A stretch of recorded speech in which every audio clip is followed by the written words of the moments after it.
பேரு ஐசு. ஐசா, எங்க இருந்து வரீங்க? நான் மரத்தினில இருந்து வரேன். ஏன் இப்படி செருப்பு கூட எல்லாம் நடந்து வரீங்க? செருப்பு போட உங்க சாமி விடாது. சாமினால போட மாட்டீங்களா? ஐயா சாமிங்க இருக்காங்கல்ல, அதான் தருவாங்க. சாப்பாட்டுக்கு பல்லறையா போடுறாயா சாப்பாட்டுக்கு சாமிங்க ஐயப்பன் எல்லாம் செய்யறோம். எல்லாம் செய்யறாங்க. நான் அதான் பார்த்தேன், இப்ப அதனாலதான் வளைச்சிட்டு வந்தேன். அவங்க வண்டிய பாட்டி வேற நீங்க ஒவ்வொரு இதா பாத்துட்டு இருந்தீங்களா? ஏதோ கேட்க போறீங்க, எது கேட்கல. நீங்க யாருன்னு தெரியவேனா, நான் யாருன்னு தெரியவேனா? நான் வந்து பூமிக்கு கொடுத்தா வாங்கிக்கிறேன். ஒரு மௌனா நினைச்சுக்கோங்க. அதெல்லாம் நானே எங்க ஒப்படைச்சிருவாரு.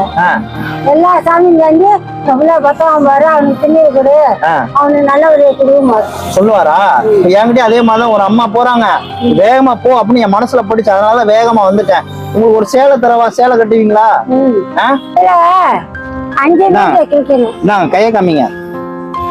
இது நான் ஒரு மகனா என்ன தேவையோ, என்ன பிடிக்குமோ, என்ன செய்ய நினைக்கிறீங்களோ செஞ்சுக்கோங்க. மகன் எடுத்துட்டு வந்திருக்கேன். சாமி உங்கள்ட்ட இது சாமி உங்கள்ட்ட கொடுக்க சொல்லிச்சு. சாமி கொடுக்க சொன்னா நான் வந்து கொடுத்துட்டேன். காலையில சீல வருமா வாங்கின்னு சொன்னாரு. வாங்கி இப்ப சாமி வந்து செஞ்சிச்சா உங்களுக்கு? நான் சாமியா தான் நினைப்பேன், வேற யாரையும் நினைக்க மாட்டேன். என்ன நினைக்கிறீங்க? என் பேரப்புள்ள மாதிரி. பேரப்புள்ள? சரி. 82 வயசு. 82 வயசா? ஆசீர்வாதம் பண்ணுங்க உங்க கையால. டீ வாங்கி தரேன், அப்படியே டீ வாங்கி தரேன். அது எல்லாரும் சேர்ந்து உலகம் பூரா சேர்ந்து எம்ஜிஆர் மாதிரி அந்த பட்டம் நான் வாங்கணும். நானே எனக்கு என்ன பட்டம் தருவீங்க? உனக்கு நான் தருவேன்ல. என்ன பட்டம் தரீங்க? பிள்ளைங்களை காப்பாத்தணும், நம்ம பேரப்புள்ள பாக்கணும் அப்படிங்கிற ஆசை எங்களுக்கு இருக்குல்ல. கண்டிப்பா அதான் சொல்லுவேன். பிள்ளைகளை எனக்கு பிள்ளை கொடுப்பேன், கல்யாணம் பண்ணி வச்சிருவேன். ஓகே, நீங்க கடவுள் பிள்ளை, நானும் ஒரு கடவுள் பிள்ளை. அவர் வந்து அவரோட வேலையை எனக்கு கொடுத்துட்டாரு. இந்த 2 காலம் வேணும் எங்களுக்கு. எங்களுக்கு எப்போது வேணும்னு சொல்லி வராங்க. கடவுள் என்னைக்கு உங்களை கைவிட மாட்டாரு. என்னைக்கு நீங்க நல்லா இருப்பீங்க. சரியா? வாங்க டீ சாப்பிட்டு பேசுவோம். சாப்பாடு சொல்லிட்டேன். சாப்பாடு பார்சல் வாங்கிக்கிறீங்களா?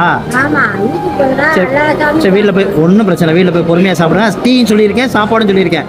சாப்பிட்டுட்டு போங்க.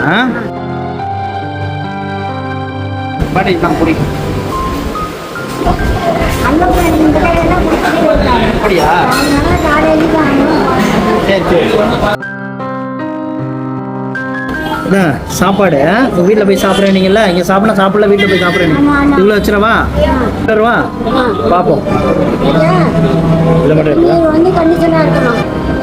இந்த மாதிரி பாட்டிங்களும் ஒரு வகையாக கஷ்டப்படுறவங்க தான். ஆனால் தன்னோட கஷ்டத்தை வெளியில் சொல்லிக்காம கடவுள் மேலே நம்பிக்கை உள்ளவங்க. அந்த கடவுள் தான் அவங்களை காப்பாற்றுறாரு. பார்த்தீங்களா? இந்த மாதிரி சில பேர் இருப்பாங்க பார்த்தீங்களா?